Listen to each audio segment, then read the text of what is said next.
Hello, ನಮಸ್ತೆ ಎಲ್ಲರಿಗೂ. ಇವತ್ತು ಗುಡ್ ಮಾರ್ನಿಂಗ್. ಇವತ್ತು ಏನು ಮಾತಾಡೋಕ್ಕೆ ಬಂದೆ ಅಂದರೆ, ನಾನು ಸುಪ್ರೀಂ ಕೋರ್ಟ್ ಪಾಸ್ ಮಾಡಿರೋ ಆರ್ಡರ್, ನ್ಯೂ ಡೆಲ್ಲಿಲಿರೋವಂಥ ಎಲ್ಲ ನಾಯಿಗಳನ್ನ ತೊಗೊಂಡೋಗಿ ಶೆಲ್ಟರ್ ಅಂಡರ್ ಮಾಡಬೇಕು ಅಂತ. ಇಟ್ಸ್ ಕೈಂಡ್ ಆಫ್ ಅ ಜೈಲೇ ಆ್ಯಕ್ಚುಲಿ ನಾಯಿಗಳಿಗೆ ಹೇಳಬೇಕು ಅಂದರೆ.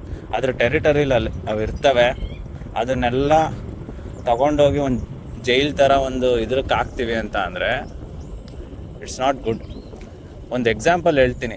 ಒಂದು ಜಾಗದಲ್ಲಿ ಹೆವಿ ಕಳ್ತನ ಆಗ್ತಾಯಿದೆ, ಹೆವಿ ಕ್ರೈಮ್ಸ್ ಆಗ್ತಿದೆ ಒಂದಷ್ಟು ಜನದಿಂದ ಅಂದರೆ, ಆ ಜನನ್ನ ತಗೊಂಡೋಗಿ ಜೈಲ್ಗೆ ಹಾಕ್ತಿರೋ, ಇಲ್ಲ ಅಂತ ಅಂದರೆ ನೀವು ಅಲ್ಲಿರೋ ಅಂಥ ಎಲ್ಲ ಜನರೂ ತೊಗೊಂಡೋಗಿ ಜೈಲ್ಗೆ ಹಾಕ್ತಿರೋ? ವ್ಯಾಲಿಡ್ ಕ್ವಶನ್ ಅಲ್ವಾ? ತೊಗೊಂಡೋಗಿ ನೀವು ಯಾರು ಕ್ರೈಮ್ ಮಾಡ್ತಿದ್ದಾರೋ ಅಂಥವ್ರನ್ನ ಹೋಗಿ ಮಾಡಲಿ, ಜೈಲ್ಗೆ ಹಾಕಲಿ. ಅದೇ ಥರ ನಾಯಲ್ಲೂ ಅಷ್ಟೇ, ಅನಿಮಲ್ಸ್ಗೂ ರೈಟ್ಸ್ ಇದೆಯಪ್ಪ ಬದುಕೋಕ್ಕೆ.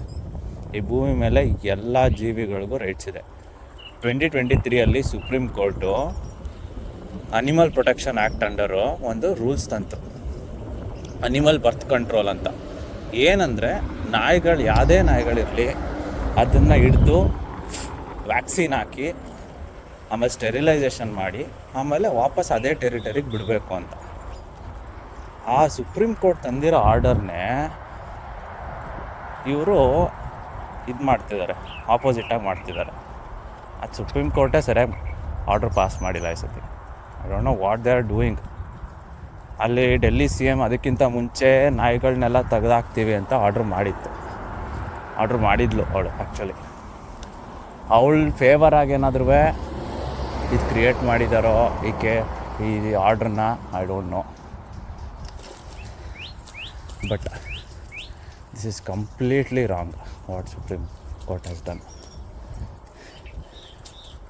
ಎಲ್ಲ ಆಲ್ ಓವರ್ ಒಳ್ಳೆ ಇದೆಯಪ್ಪ. ಏನೋ ನಾಯಿಗಳನ್ನ, ಯಾವುದೇ ನಾಯಿಗಳಾಗಿರಲಿ, ಅದನ್ನ ಹಿಡಿದು ಸ್ಟೆರಿಲೈಸ್ ಮಾಡಿ ವ್ಯಾಕ್ಸಿನ್ ಮಾಡಬೇಕು ಅಂತ ಇರೋದು ಈ ಒಳ್ಳಲ್ಲೇ ಇದೆ. ಅದು ಇಟ್ಸ್ ಅ ಪ್ರೂವನ್ ಥಿಂಗ್. ಹಂಗಿರುವಾಗ ಇದು ಯಾವುದೋ ಹೊಸ ರೂಲ್ಸ್ ತಂದುಬಿಟ್ಟು it's not feasible also. Around 400 ಕೋಟಿ ಖರ್ಚಾಗುತ್ತಂತೆ. ಆ 400 ಕೋಟಿನ ಕಸ ಕ್ಲೀನ್ ಮಾಡೋಕ್ಕೆ, ವಾಟರ್ ಸಪ್ಲೈ ಕೊಡೋಕ್ಕೆ, ಅದಕ್ಕೆ ಹಾಕ್ಲಿ. ಅದು ಬಿಟ್ಟು ಇನ್ಯಾವುದೋ ಹೊಸ ಇದು ಕಟ್ತಾರಂತೆ, ಶೆಲ್ಟರ್ಸ್ ಕಟ್ತಾರಂತೆ, ಅದಕ್ಕೆ ದುಡ್ಡು ಹಾಕ್ತಾರಂತೆ.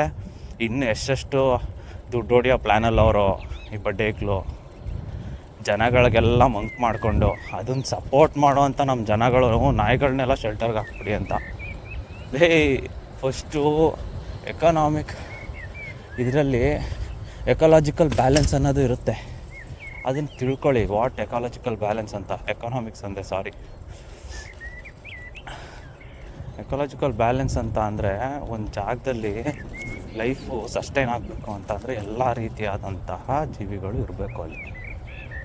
ಎಲ್ಲ ತಿಳ್ಕೊಂಡು ಆಮೇಲೆ ಡಿಸೈಡ್ ಮಾಡ್ರಪ್ಪ. ಸುಮ್ಮನೆ ಬಂದು ಸುಪ್ರೀಂ ಕೋರ್ಟ್ ಸರಿ ಅಂತ ಮಾತಾಡೋದು. ಓಕೆ, ಸರಿ ಗೈಸ್, ಮತ್ತೆ ನಾಳೆ ಸಿಗೋಣ. ಎಂಜಾಯ್ ಎಲ್ಲರೂ. See you, bye bye.